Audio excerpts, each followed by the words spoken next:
श्री सच्चिदानंद समर्थ सद्गुरु साईनाथ महाराजा। ओम नमो श्री साई नारायणाय। ओम नमो श्री साई गणेशाय नमः। ओम नमो श्री साई सरस्वत्यै नमः। ओम नमो श्री साई सद्गुरु परब्रह्मणे नमः। ओम श्री साईराम। సాయి భక్తులరా, ఆత్మస్వరూపులరా, ప్రేమస్వరూపులరా, శ్రీ సాయి సచ్చరిత్రం హేమాడ్ పంతు విరచితం మణియమ్మ తెలుగు అనువాదం అధ్యాయం 26 ఓవి 61 నుంచి 75వ ఓవి వరకు పారాయణ మరియు విశ్లేషణ. మొదట శ్రీ ప్రసన్న రాఘవ శతకము నుంచి శ్రీరామస్తుతి. ఓం శ్రీ సాయిరామ్. తల్లిని చూడరోసి తమ తండ్రికి అగ్నిమఖంబు చేసియున్ సల్లలితంబులైన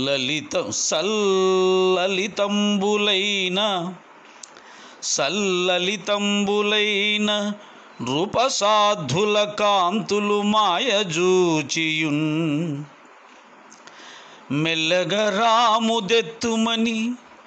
మెల్లగా రాముదెత్తుమని మిక్కిలి ప్రేమను మంత్రివర్గమున్ వెళ్ళిరి.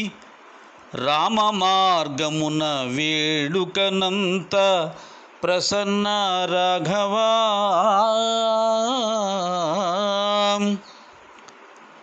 భరత శత్రుఘ్నులను రమ్మని చెప్పి ఉత్తరాలు రాయడం జరిగింది. జనక మహారాజు యొక్క మరణ వార్త తెలియచెప్తూ అయోధ్య నుండి భరత శత్రుఘ్నులకు ఉత్తరాలు రాయడం జరిగింది. వార్తలు పంపారు. వాళ్ళిద్దరూ వచ్చేటప్పుడు చూస్తే నగరమంతా శోభాహీనంగా, కళతప్పినట్టుగా, ప్రజలందరూ ఏదో తీరని దుఃఖంలో మునిగిపోయినట్టుగా, వీధులన్నీ వెలబోతున్నట్టుగా కనిపించాయి. చివరికి విషయం తెలిసింది. రామచంద్రమూర్తిని కైకమ్మ అడవికి పంపించింది అని.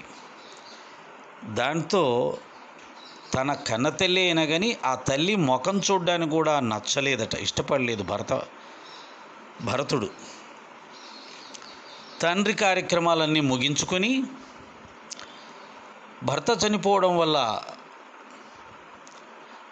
కౌసల్య, సుమిత్ర, కైకేయి రాజపత్నుల ముఖాలు కళాహీనమై వెలవెలబోతూ ఉన్నదాన్ని చూసి శ్రీరామచంద్రమూర్తిని ఏ విధంగా అయినా సరే అరణ్యవాసం నుంచి తిరిగి అయోధ్య నగరానికి తీసుకురావడానికి నిశ్చయించుకొని భరతుడు మంత్రులు అందరితో కలిసి అరణ్యవాసానికి బయలుదేరాడు. అంటే అరణ్యానికి బయలుదేరాడు.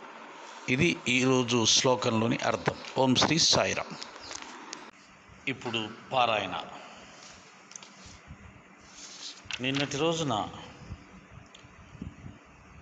బాబాగారి కీర్తి విని ఒక గొప్ప ధనవంతుడు తన కుమారుడికి ఉన్నటువంటి మూర్ఛ రోగం తగ్గించుకోవడానికి దేశ విదేశాలలో ఉన్నటువంటి ప్రఖ్యాతిగాంచిన వైద్యులకు సైతం చూపించి ఎటువంటి ఫలితం లేని సందర్భంలో చివరికి మహాత్ములను, యోగులను, అవధూతలను, భక్తులను దర్శిస్తూ వారి అనుగ్రహంతోనైనా తన కుమారుడు ఆరోగ్యవంతుడవుతాడేమని ప్రయత్నం చేస్తున్న సందర్భంలో దాసగణ మహారాజు గారి కారణంగా మన గురుదేవులైన సాయినాథుల వారి ఘనకీర్తిని విని, వారి మహిమను విని, శక్తిని విని, వారి దర్శనం కోసం వచ్చిన సందర్భాన్ని వివరించే ప్రయత్నం చేస్తూ ఉన్నారు. ఇప్పుడు చూద్దాం 61వ ఓవి. బాబాకు అనన్య శరణుజొచ్చిన భక్తులు శుభాలను పొందుతారు. బాబా భక్తుల కోరికలను తెలుసుకొని వారిని తీర్చుతారు. వారి విభూతితో పిశాచాలు పారిపోతాయి. వారి ఆశీర్వచనంతో దుఃఖాలు తొలగిపోతాయి. వారి కృపా కటాక్షంతో బాధలు నశిస్తాయని ప్రజలు షిరిడీకి పరుగున వస్తారు. బాబా యొక్క మహాత్మ్యాన్ని దాసగను గ్రంథాలలోనూ కథాకీర్తనలోనూ కర్ణాకర్ణిగా విని పితలేకు బాబా దర్శనం చేసుకోవాలని కోరిక కలిగింది. పూర్వపుణ్య ఫలితంగా పితలే భార్యాబిడ్డలను రకరకాల పళ్లను వెంట తీసుకుని షిరిడీకి వచ్చాడు. పుత్రుని బాబా పాదాలపై పడవేసి తను స్వయం సాష్టాంగపడ్డాడు. అప్పుడు ఒక విపరీతం జరిగేసరికి పితలే చాలా గాబరాపడ్డాడు. సాయిబాబాను ముఖాముఖిగా చూడగానే పితలే కుమారుడు కళ్ళు తిరిగి అకస్మాత్తుగా తెలివి తప్పి పడిపోయాడు. అతని తల్లిదండ్రులు భయపడిపోయారు. స్పృహ లేకుండా నేల మీద పడి బాగా నురుగులు కక్కుతూ ఉంటే అప్పుడు తమ కర్మకు ఏం చేయాలి అని తల్లిదండ్రులకు చింత పట్టుకుంది. బాలుని శరీరం అంతా చెమటలు పట్టాయి. నోటి నుండి వచ్చే నురుగు ఆ పరిస్థితిని చూస్తే బాలుని శ్వాస ఆగిపోతుందేమో అనిపిస్తుంది. బాలుడు బ్రతుకుతాడన్న ఆశపోయింది. బాలుడు అలా అంతకు మునుపు అనేక సార్లు స్పృహను కోల్పోవటం జరిగింది. కానీ ఇంతసేపు ఎప్పుడూ ఉండలేదు. ఇప్పుడు ఇది నభూతో నభవిష్యతి వలె ప్రాణాంతకంగా వచ్చింది. ఏమిటి ఇలా జరిగిందని కుమారుని చూసిన తల్లి కళ్ళ నుండి అశ్రువులు ఆగకుండా కారుతూ ఉన్నాయి. అసలు వచ్చింది దేనికి, జరిగింది ఏమిటి? ఏదైనా ఉపాయం లభిస్తుందని వస్తే అపాయం జరిగింది. ఈ సాయి పాదాలు ఇంతటి ఘాతుకమా? మా ప్రయత్నమంతా వ్యర్థమేనా? దొంగల భయంతో ఇంట్లోకి ప్రవేశిస్తే ఇల్లే పైన పడ్డట్లయిందే. అట్లే మేము ఎక్కడకు రావటం జరిగింది అని ఆమె అన్నది. పులి తినేస్తుందని ఆవు ప్రాణభయంతో పారిపోతుంటే దారిలో కసాయి ఎదురైనట్లు జరిగింది. ఎండకు మాడిపోతున్న బాటసారి చెట్టు నీడలోకి వెళ్తే ఆ చెట్టే వేలతో సహా ఊడిపడ్డట్లయింది మా గతి. భక్తిగా దేవుని గుడిలోనికి పూజకని వెళితే గుడి కూలిపోయి మీద పడినట్లయింది అని ఆ స్త్రీ వాపోయింది. ఓం శ్రీ సాయిరాం. పారాయణ ముగిసింది. విశ్లేషణలో ప్రవేశిద్దాం. బాబాకు అనన్య శరణు వచ్చిన భక్తులు శుభాలను పొందుతారు. బాబా భక్తుల కోరికలను తెలుసుకొని వారిని తీర్చుతారు. సరిగ్గా కోరికలు తీర్చుకోవాల్సిన సమయంలోనే ఇలాంటి ఓవిలు వస్తుంటాయేమో, లేదా కోరికలు తీరే సమయంలో ఇటువంటి కోరికలు వస్తుంటాయి, ఓవిలు వస్తుంటాయేమో. బాబాకు అనన్య శరణు వచ్చిన భక్తులు శుభాలను పొందుతారు. అనన్యంగా అంటే బాబా నువ్వు తప్పితే మాకు ఇంకెవరు లేరు, మమ్మల్ని రక్షించే వాళ్ళు ఎవరు లేరు, ఏ దేవుడు లేడు,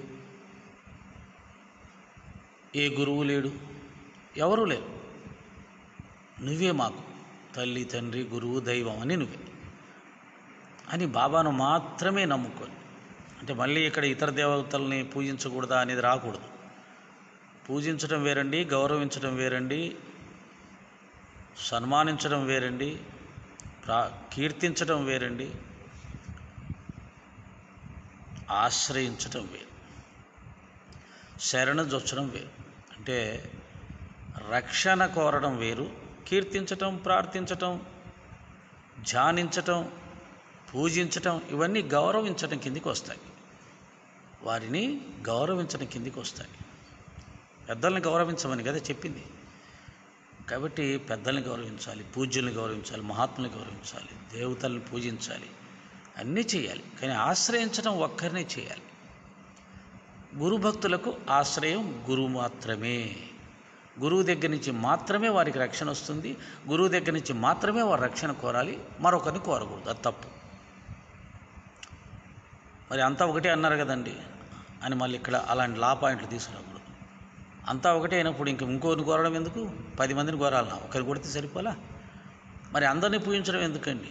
అంటే రకరకాల ఒక్కొక్క అవతారంలో, ఒక్కొక్క రూపంలో ఒక్కొక్క అందం, ఆనందం ఉంటుంది. కాబట్టి ఆనందించడానికి అవన్నీ అంతే. రాముడు అందంగా ఉంటాడు, కృష్ణుడు అందంగా ఉంటాడు. రామకృష్ణుల్ని అందాన్ని చూస్తుంటే మైమర్చని మనసు ఎక్కడ ఉంటుంది? కీర్తించని మనసు ఎక్కడ ఉంటుంది? వారి లీలలు చూస్తుంటే, వారి గొప్పతనాన్ని చూస్తుంటే కీర్తిద్దాం, చక్కగా వారి అందాన్ని ఆస్వాదిద్దాం, తప్పేముంది? కానీ ఆశ్రయించటం మాత్రం గురువును మాత్రమే. అదే రామకృష్ణ వారు చెప్తారు ఇదే విషయాన్ని. ఏమని? స్త్రీ అత్తమామల్ని పూజిస్తుంది, మరుదుల్ని కూడా చక్కగా ప్రేమిస్తుంది, అభిమానిస్తుంది. అనేక మంది బంధుమిత్రుల్ని ఆదరిస్తుంది, కానీ భర్తకు మాత్రమే సర్వసమర్పణ చేస్తుంది. ఒక్క భర్తకే శరీరాన్ని అర్పిస్తుంది, అంటే సర్వసమర్పణ చేస్తుంది, ఇంకెవరికి చేయదు. అలాగ శిష్యుడు భక్తుడు గురువుకు మాత్రమే సర్వసమర్పణ చేయాలి, శరణాగతి చేయాలి. ఏ కష్టం వచ్చినా ఆయనకే చెప్పుకోవాలి, ఆయన ద్వారానే పొందాలి ఫలితం. దాన్ని అనన్య భక్తి అంటారు. ఒకవేళ నీకు రాముడు అంటే భక్తి అనుకో, రాముడు అంటే గురి అనుకో, ఆ రాముడి మీదే పెట్టుకో, ఆయనకే అనన్య శరణొచ్చు. ఆంజనేయ స్వామి, తులసిదాస్, రామదాస్, కబీర్ దాస్, వీళ్ళందరూ రాముడికి శరణు వచ్చారు, తప్పులేదు. ప్రహ్లాదు నారాయణకి శరణు వచ్చాడు. ఎవరో ఒకరికి శరణు వచ్చాలి, అందరినీ గౌరవించాలి, పూజించాలి, ఆరాధించాలి, తప్పులేదు. శరణుజొచ్చడం, శరణాగతి అనడం, కష్టసుఖాలు చెప్పుకోవడం, వారి దగ్గర మాత్రమే ఫలితాలు ఆశించడం ఒక్కరితోటి జరగదు. దాన్ని అనన్య భక్తి అంటారు. ఈ అనన్య భక్తి పొందిన వాళ్ళు శుభాలను పొందుతారు. బాబా భక్తుల కోరికను తెలుసుకొని వారిని తీర్చుతారు. భక్తుల కోరికలు తెలుసుకొని ఆయనే తెలుసుకుంటాడంట, మనం చెప్పకముందే. మనసులో అనుకుంటే చాలు, కోరిక ఆయనకి తెలిసిపోతుంది, చెప్పినట్టే లెక్క. నీలో ఒక కోరిక వచ్చింది అంటే అది బాబాకు తెలిసిపోతుంది, కాబట్టి బాబాకు చెప్పినట్టే లెక్క. మళ్ళీ నువ్వు నోరు తెరిచి గట్టిగా చెప్తే చెప్పుకో, తప్పులేదు. అది బాగా తీవ్రంగా ఉందని అర్థం. అది నీకు అవసరమైందైతే, నీకు మేలు చేస్తుందైతే, నీకు ఇబ్బంది కలిగించిందైతే తప్పకుండా తీరుస్తాడు.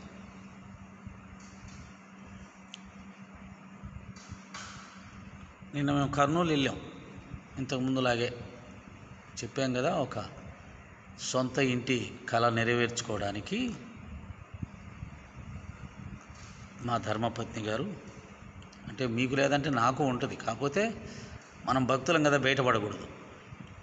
ఆమె భక్తురాలే, కాకపోతే బయటపడే భక్తురాలు. భక్తులకు అన్ని కోరికలు ఉంటాయండి కొంతమందికి, కానీ పైకి మళ్ళీ అవన్నీ చెప్తే భక్తులు కదా మీరు, మీకు అవి ఉండకూడదు అంటారని దాచుకుంటుంటారు.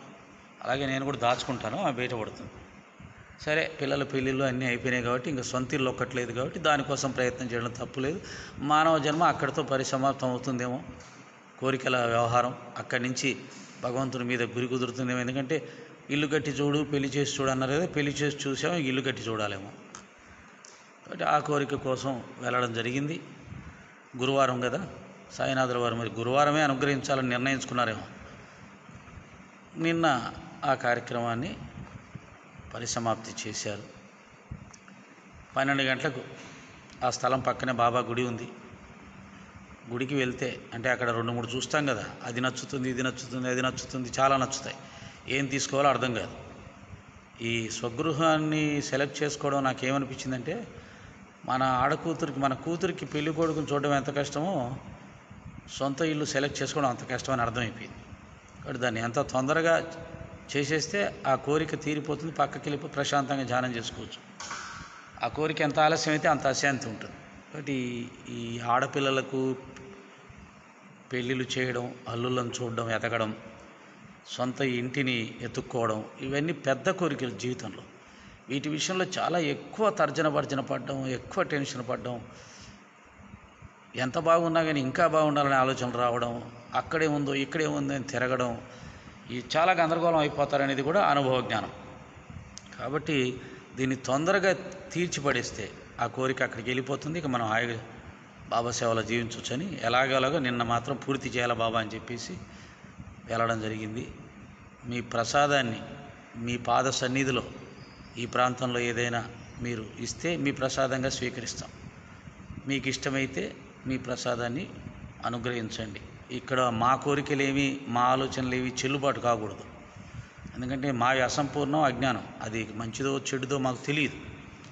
కాబట్టి మీకు నచ్చితే దేనైనా ప్రసాదించండి, దాన్ని ప్రసాదంగా స్వీకరిస్తాం. సరే, అక్కడ 3 రకాల ఇళ్లను చూడడం జరిగింది. 3 ఏది తెలుసుకోవాలో తెలియదు. మళ్ళీ కరెక్ట్ 12 గంటలకు బాబా గుడికి వెళ్ళాం. నా సాయినాథుల వారికి ఆడ మధ్యాహ్నం హారతి జరగట్లేదని అర్థమైపోయింది. నాకు తెలిసి అక్కడ ఏ హారతులు జరగవేమని కూడా అనిపిస్తుంది. బాబావారు ఉన్నారు, అమ్మవారు ఉన్నారు, శంకరుడు ఉన్నాడు, శివలింగం ఉంది. కానీ బాబాకు సంబంధించినటువంటి 4 హారతులు కానీ అవి జరుగుతున్నట్టు అనిపించాలి నాకైతే. ఎందుకంటే 12 గంటల హారతి జరగలేదు, గురువారమే. కొన్ని చోట్ల మామూలుగా హారతులు జరగకపోయినా గురువారం అన్నా చేస్తారు, కానీ గురువారం కూడా మధ్యాహ్నం హారతి లేదు అక్కడ. సరే, నా కోసమే ఆయన ఆ హారతి టయానికి తీసుకెళ్ళాడు అనుకొని అక్కడ రోజు నేను నా ఉపాసనలో భాగంగా మధ్యాహ్న హారతి అక్కడే చేసుకొని 3 చీటీల్లో 3 రాసి ఆయన పాదాల దగ్గర వేసి, ఒక చీటీని మా ధర్మపత్నిని తీయమంటే ఆమె తీసింది. బాబాగారు ఇచ్చిన దాన్ని మేము వెంటనే నిర్ణయం చేసుకొని బిల్డర్తో మాట్లాడి అన్నీ నిన్ననే కార్యక్రమాలు పూర్తి చేసుకోవడం జరిగింది. బాబా దయతో గురువారం పూట ఆ విధంగా బాబా పాదాల దగ్గరనే ఒక నిర్ణయం జరిగిపోయింది.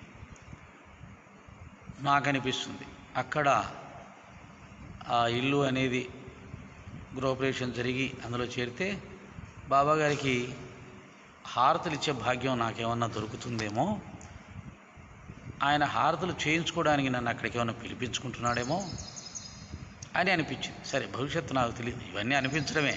తర్వాత ఆయన ఎలా నిర్ణయం చేస్తారు, ఆయన ఉద్దేశం ఏంటి, ఇవన్నీ మనకు తెలియదు. మనకు అనిపిస్తుంటాయి. వాటిలో కొన్ని ఆయన సంకల్పించినవి ఉంటాయి, కొన్ని మన సంకల్పానుసారంగా ఉంటాయి. ఏది జరిగినా సాయిరాం అనుకుని స్వీకరించడం వస్తే చాలు. ఆ విధంగా స్వగృహం కావాలి నాకు ఒకటి అని ఎప్పటి నుంచో కోరుకుంటున్నటువంటి నా ధర్మపత్ని యొక్క కోరికను తెలుసుకొని ఆమె కోరికను నిన్న గురువారం తీర్చడం జరిగింది. అన్ని విధాల సంతృప్తికరంగా తీర్చడం జరిగింది. బాబా భక్తుల కోరికలు తెలుసుకుని వారిని తీరుస్తారనే ఓవిని నిన్న జరిగిన దాన్ని అన్వయించుకొని చూసి సాయినాథుల వారు ఇప్పుడు కూడా తన భక్తుల యొక్క కోరికలను తీరుస్తున్నారు అనడానికి ఇది ఒక నిదర్శనం. లేకపోతే స్థలం పక్కనే మందిరం ఉండడం ఏంటి, ఏ స్థలం తీసుకోవాలనేది ఆయన పాదాల మీద చీటీలు వేసి తీసుకోవడం ఏంటి, అది కూడా గురువారం పూట మధ్యాహ్న హారతి అయిపోయాక జరగడం ఏమిటి, ఇవన్నీ గురుదేవుల వారు మన జీవితంలో ఉన్నారు, మనం నడిపిస్తున్నారు అనడానికి నిదర్శనాలుగా ఉంటాయి. మన భక్తి నిలబడడానికి, స్థిరపడటానికి, పెరగడానికి కూడా ఇవన్నీ కారణమవుతాయి. వారి విభూతితో పిశాచాలు పారిపోతాయి. బాబాగారి విభూతి పెట్టుకుంటే దయ్యాలు భూతాలు కూడా పరిగెడతాయి. కానీ విశ్వాసం ఉండాలి. విశ్వాసం చాలా ఎక్కువ ముఖ్యం. అది కొన్ని సందర్భాల్లోనే ఉంటుంది, కొంతమందికే ఉంటుంది. దాన్ని పూర్తిగా నిలబెట్టుకోవడం అనేది చాలా కష్టం. అయినా మనం ఆ ప్రయత్నం చేయాలి. వారి ఆశీర్వచనంతో దుఃఖాలు తొలగిపోతాయి. అవును, బాబాగారి ఆశీర్వాదంతో దుఃఖాలు తొలగిపోతాయి. దుఃఖాలు తొలగాలంటే సమస్యలు తీరాలి, లేదా జ్ఞానం కలగాలి. ఈ రెండింటి ద్వారా దుఃఖాలు తొలగుతాయి. మనకున్న సమస్య తీరినా దుఃఖం తొలగిపోతుంది, లేదా సమస్య అలాగా ఉన్నా జ్ఞానం ఉంటే చాలు ఆ దుఃఖం తొలగిపోతుంది. మా రాజేంద్ర ప్రసాద్ గారు ఉన్నారు కదా, 500-600 జ్ఞానయజ్ఞాలు చేశారు మహానుభావుడు సచ్చరిత్ర మీద. ఆయన ఇంట్లో కుమారుడికి అనారోగ్యం చాలా సంవత్సరాలుగా. అది అలా వారు అనుభవిస్తూనే ఉన్నారు. కానీ బాబా పాదాలు వదిలిపెట్టల. సచ్చరిత్ర పారాయణాలు కానీ యజ్ఞాలు కానీ నిరంతరంగా కొనసాగిస్తూనే ఉన్నారు. ఎక్కడ సత్సంగం ఉంటే అక్కడ రమ్మంటే అక్కడికి వెళ్ళిపోతుంటాడు. ఇంట్లో అంత పెద్ద సమస్య పెట్టుకొని కూడా ఆయన సమస్య అయితే తీరలా, కానీ బాబా ఆయనకి ఇచ్చిన జ్ఞానం వల్ల ఆ సమస్య ఆయన్ని బాధించట్లే. అంటే ఆయనకు దుఃఖం లేదు, దుఃఖాన్ని తొలగించేసుకున్నారు. సమస్య తీరలా. సమస్య తీరితే దుఃఖం పోతుంది. సమస్య తీరకపోయిన జ్ఞానం ఉంటే దుఃఖం పోతుంది. వారు జ్ఞానం ద్వారా దుఃఖాన్ని జయించారు. బాబా ప్రసాదించిన జ్ఞానం ద్వారా దుఃఖాన్ని ప్రసాదించారు. అలా కూడా జరుగుతూ ఉంటుంది. వారి కృపాకటాక్షంతో బాధలు నశిస్తాయని ప్రజలు షిరిడీకి పరుగు తీస్తారు. వారి కృపాకటాక్షంతో కష్టాలు బాధలు తొలగిపోతాయని ప్రజలు షిరిడీకి పరిగెత్తేవాళ్ళంట. ఆ రోజుల్లో 100 సంవత్సరాల క్రితం. ఇప్పుడు లక్షలాది మంది పరిగెడుతున్నారు. ఆ రోజుల్లో వేలాది మంది పరిగెట్టేవాళ్ళు. తీరిన వాళ్ళకు తీరుతాయి, తీరని వాళ్ళకు తీరవు. తీరకపోయినా సాయినాథుల వారు ఏదో రూపంలో వారికి సహాయం చేసి వారి యొక్క బాధను తీరుస్తారు. చాలామందిని చూశాను, వారు కోరిన సమస్య తీరలేదు, కానీ వారు కోరనివి ఎన్నో వచ్చి పడ్డాయి వాళ్ళకి. దానివల్ల ఆ సమస్య చిన్నదిగా కనపడింది. కోరిన సమస్య తీరలేదు, కానీ కోరనివి ఎన్నో వచ్చి పడ్డాయి పెద్ద పెద్దవి. వాటిని చూసుకొని వాళ్ళు ఈ యొక్క బాధను మర్చిపోయారు. కారణం కర్మ, అది ఆయనకే తెలుసు. బాబా యొక్క మహాత్మ్యాన్ని దాసగన గ్రంథాల్లో కథాకీర్తనలో కరుణాకర్ణిగా విని పితలేకు బాబా దర్శనం చేసుకోవాలనే కోరిక కలిగింది. సాయినాథుల వారి గొప్పతనాన్ని, మహిమను, లీలను దాసగన మహారాజు ఒక పక్క, నానాసాహెబ్ చందోర్కర్ ఒక పక్క ప్రచారం చేసేవాళ్ళు. గొప్పగా కనిపించిన వాళ్ళందరికీ షిరిడీకి వెళ్ళమని చెప్పి సలహా ఇచ్చేవాడు నానాసాహెబ్ చందోర్కర్. తన హరికథల ద్వారా, సాయి కథల ద్వారా సాయి లీలల మహిమలు ప్రచారం చేస్తే అవి విన్న వాళ్ళకు ఎప్పుడెప్పుడు షిరిడీకి వెళ్ళి బాబాను చూడాలా అన్నంత కోరిక మనసులో బలంగా నాటుకునేది. అలా చెప్పేవాడు ఆయన. అందుకని పితలేకు కూడా వెంటనే బాబా దర్శనం చేసుకోవాలి, బాబా పాదాల మీద పడాలి, తనకు ఖచ్చితంగా ప్రయోజనం లభిస్తుంది అనుకున్నాడు. పూర్వపుణ్య ఫలితంగా పితలే భార్య బిడ్డలను, రకరకాల పళ్ళను వెంట తీసుకొని షిరిడీకి వచ్చాడు. బాగా ధనవంతుడు కాబట్టి పళ్ళ గంపలను కొనుక్కున్నాడు. గంపల నిండా భార్య బిడ్డలు తీసుకున్నాడు. షిరిడీకి ప్రయాణం అయ్యాడు. పుత్రుని బాబా పాదాలపై పడవేసి తను స్వయం సాష్టాంగపడ్డాడు. అప్పుడు ఒక విపరీతం జరిగేసరికి పితలే చాలా గాబరపడ్డాడు. పుత్రుని తీసుకెళ్ళి, కొడుకుని తీసుకెళ్ళి బాబా పాదాల మీద పడేశాడు. అంతే. భక్తి కలిగినప్పుడు, బాధ కలిగినప్పుడు కనిపించే బాబా పాదాలు మాత్రమే. మిగతా సమయంలో ఆయన అంతా చూడొచ్చాము, కానీ కష్టాలు కలిగినప్పుడు, బాధ కలిగినప్పుడు బాబా పాదాలే కనపడతాయి. బాబా నీ పాదమే మాకు దిక్కు, నీ పాదమే మాకు రక్ష, కాపాడు. కాబట్టి పిల్లవాడిని తీసుకెళ్ళి బాబా పాదాల మీద పడేసి బాబాకు ఇతను కూడా సాష్టాంగ ప్రణామం చేశాడు. కోటీశ్వరుడైనా కానీ సాయిబాబాను ముఖాముఖిగా చూడగానే పితలే కుమారుడు కళ్ళు తిరిగి అకస్మాత్తుగా తెలివి తప్పి పడిపోయాడు. అప్పుడు ఒక వింత జరిగింది అన్నాడు. ఆ వింత ఏమిటంటే, ఆ పిల్లవాడు, మూర్ఛరోగం ఉన్న పిల్లవాడు బాబా కళ్ళలో కళ్ళు పెట్టి చూశాడు. అంతే. వెంటనే ఆ పిల్లవాడు కళ్ళు తిరిగి అకస్మాత్తుగా కింద పడిపోయాడు. అతని తల్లిదండ్రులు భయపడిపోయాడు. ఎందుకు పడిపోయాడు ఆ పిల్లవాడు అలాగా? బాబా కళ్ళలో కళ్ళు పెట్టి చూడగానే బాబా శక్తి ప్రసారం చేశాడు కళ్ళలోంచి. ఆ శక్తి ప్రసారం వెళ్ళి అతని కళ్ళను తాకగానే ఆ లోపట ఉన్నటువంటి ఆ దయ్యము, ఆ భూతము, ఆ అనారోగ్యము వెంటనే భయపడి మూర్ఛపోయింది. స్పృహ లేకుండా నేల మీద పడి బాగా నురుగలు కక్కుతూ ఉంటే అప్పుడు తమ కర్మకు ఏం చేయాలి అని తల్లిదండ్రులకు చింత పట్టుకుంది. నేల మీద పడిపోయినటువంటి కుమారుడు స్పృహ లేకుండా ఉన్నాడు. అంతేకాదు, నురుగులు కక్కుతున్నాడు. నోట్లో నుంచి నురుగులు కక్కుతూ ఉన్నాడు. ఇది నిజంగా చాలా భయానకమైన పరిస్థితి. మూర్ఛ రోగం అనేది చూసే వాళ్ళకు చాలా భయం కలుగుతుంది, బాధ కలుగుతుంది. ఆ మనిషి అలా అయిపోతాడు. ఇది చాలా కాలం నుంచి మన భారతదేశంలో ఉన్న ఒక విచిత్రమైనటువంటి జబ్బు. అంటే పెద్దగా వైద్యానికి అందని జబ్బుల లిస్టులో ఇది కూడా వస్తుంది. చాలామంది మూర్ఛపోయిన సందర్భంలో ఏం చెప్తారంటే, చేతిలో ఒక ఇనుప వస్తువు ఏదైనా పెట్టేస్తే, అందుకనే తాళం చెవులు ఉంటాయి కదా, అవి తెచ్చి పెట్టేస్తుంటారు. చేతిలో పెట్టేసి అది చెయ్యాల. అంటే మూర్ఛ వచ్చినప్పుడు బాగా మనుషులు బిగుసుకుపోయి స్పృహత లేకుండా కాలు చేతులు కొట్టుకుంటూ నాలిక బయటకు వచ్చేసి కళ్ళు తేలేసి ఇలా చాలా రకాలుగా మనకు బాధ కలుగుతుంది, భయం కలుగుతుంది ఆ వ్యక్తులను ఆ పరిస్థితుల్లో చూస్తే. అటువంటి సందర్భంలో ఎవరైనా ధైర్యంగా వెళ్ళి చేతిలో గనక ఆ తాళాలు పెట్టి కాస్త చేతులు గట్టిగా మూసి పట్టుకుంటే కాసేపు వాళ్ళకి స్పృహలోకి వస్తారంట. మరి సైంటిఫిక్గా ఆ ఇనుప వస్తువుకి ఆ శరీరంలో వచ్చిన ఈ రోగానికి ఏదో సంబంధం ఉంది. కానీ ఆలోగానే చాలా భయం కలుగుతుంది అందరికీ కూడా.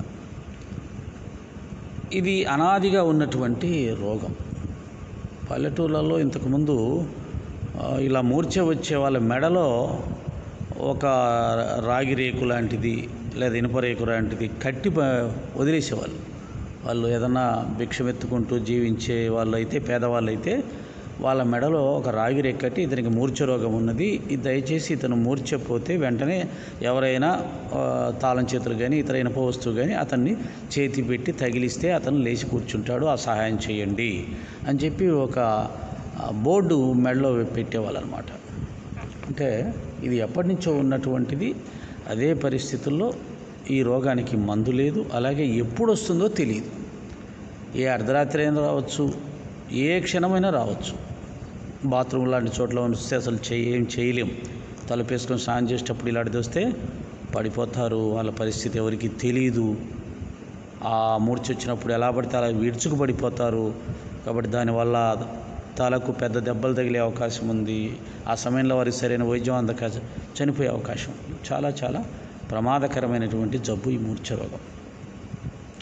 ఇది ఎందుకు వస్తుంది అని చెబితే పూర్వకాలంలో వినిపించే కథ ఏంటంటే, ఎవరన్నా ఇలాంటి మూర్ఛ రోగుల్ని వీధుల్లో చూసినప్పుడు పెద్దలు చెప్పింది ఏంటంటే, వీళ్ళ తల్లిదండ్రులు ఆవులను కొట్టంలో పెట్టి కాల్చేశారని, అంటే ఏదో పగ ప్రతీకారంతో వాళ్ళకి ఎవరైతే సరిపోరో, ఎవరి మీద అయితే ఎవరి కోపమో ద్వేషమో, వాళ్ళ ఆవుల్ని ఆ కొట్టంలో పెట్టి గడ్డివాములో పెట్టి కాల్చేస్తే ఆవులు చచ్చిపోయాయి, అంబా అంబా అని అరుస్తూ. ఆ పాపం అంటే గోహత్య చేసిన వాళ్ళకి ఇటువంటి రోగాలు వస్తాయి అని చెప్పేవాళ్ళు. మరి అందరికీ అలాగా వస్తుందా లేదా అని తెలియదు, కానీ అలా చెప్పేవాళ్ళు. అంటే ఈ బాలుడి పరిస్థితిని చూస్తే తల్లిదండ్రులకు చాలా బాధ వేస్తుంది. వాళ్ళ పరిస్థితి ఏమనుకుంటున్నారు, వాళ్ళు తమ కర్మకు ఏం చేయాలి అని తల్లిదండ్రులకు దిగులు పట్టుకుంది. బాలుని శరీరం అంతా చెమటలు పట్టాయి. నోటి నుండి వచ్చే నురుగు ఆ పరిస్థితిని చూస్తే బాలుని శ్వాస ఆగిపోతుందేమో అనిపిస్తుంది. అసలు నురుగు రావడం అంటే ఏంటో, అది ఆ మూర్ఛపోయినప్పుడు అనేది తెలుసుకోవడం అనేది చాలా కష్టం. కానీ ఆ పరిస్థితిలో నోట్లోంచి నురుగు వచ్చేటప్పుడు కనుక మనిషిని చూస్తే చాలా కష్టం అనిపిస్తుంది. బాలుడు బ్రతుకుతాడన్న ఆశ పోయింది. బాబా దగ్గరికి తీసుకొచ్చింది బ్రతికించుకుందామని, కానీ బాబా దగ్గరికి వచ్చిన తర్వాతే అతను మూర్ఛపోయాడు, నురుగు వస్తుంది, స్పృహ లేకుండా ఉన్నాడు, ఎప్పుడూ రానంత ఎక్కువ మూర్ఛ వచ్చింది. కాబట్టి ఇక బతుకుతాడనే ఆశ కూడా లేదు తల్లిదండ్రులకి. బాలుడు అలా అంతకు మునుపు అనేక సార్లు స్పృహను కోల్పోవటం జరిగింది, కానీ ఇంతసేపు ఎప్పుడూ ఉండలేదు. ఇప్పుడు ఇది నభూతో నభవిష్యతి వలె ప్రాణాంతకంగా వచ్చింది. ఏమిటి ఇలా జరిగిందని కుమారుని చూసిన తల్లి కళ్ళ నుండి ఆశ్రులు ఆగకుండా కారుతున్నాయి.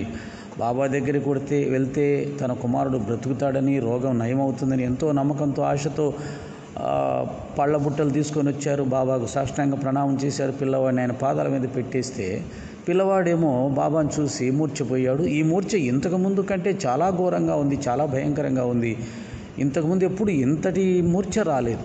అది ఎటువంటి మూర్ఛ అంటే ఇంతకు ముందు రాలేదు ఇటువంటి మూర్ఛ, ఇక ముందు కూడా రాదేమో అన్నంత భయంకరమైన మూర్ఛ. అంతేకాదు ఇక బ్రతుకుతాడన్న ఆశ లేదు. ఇదే అతనికి ఆఖరి ఘడియలు అనే నిశ్చయానికి వచ్చేస్తున్నారు వాళ్ళు.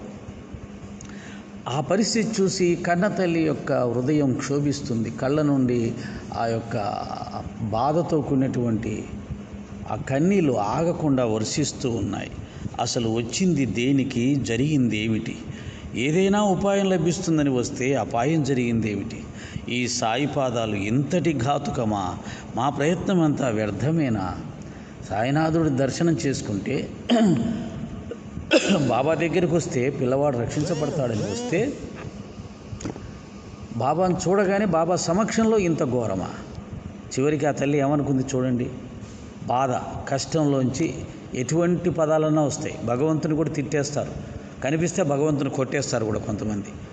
అటువంటి బాధలు ఉన్నాయి ఈ సృష్టిలో. అంత భయంకరమైన భరించలేని బాధలు ఉన్నాయి. ఎంత కఠినాత్ముడైనా చూస్తే తట్టుకోలేని బాధలు ఉన్నాయి ఈ సృష్టిలో. కనుక ఆ కన్న తల్లి అనుకుంది, సాయి పాదాల మీద పడేస్తే నా కొడుకు బ్రతుకుతాడని వస్తే ఈ సాయి పాదాల దగ్గర ఇలా జరిగింది. ఈ సాయి పాదాలు ఇంత ఘాతుకమా? అంటే అందరూ చెప్పారు ఈ పాదాలు చాలా గొప్ప పాదాలని, ఈ పాదాలను పట్టుకున్న వాళ్ళు ఎవరైనా రక్షించబడతారని, కానీ ఈ పాదాలే నా కొడుకుని చంపుతున్నాయే అంటే ఈ పాదాలు అంత ఘాతుకమా, అంత ఘోరమైనవా, అంత నరకప్రాయమైనవా అనేసి, ఘాతుకం అనే పదం ఇంక వాటింటి గొప్పదే. మా ప్రయత్నం అంతా వ్యర్థమేనా?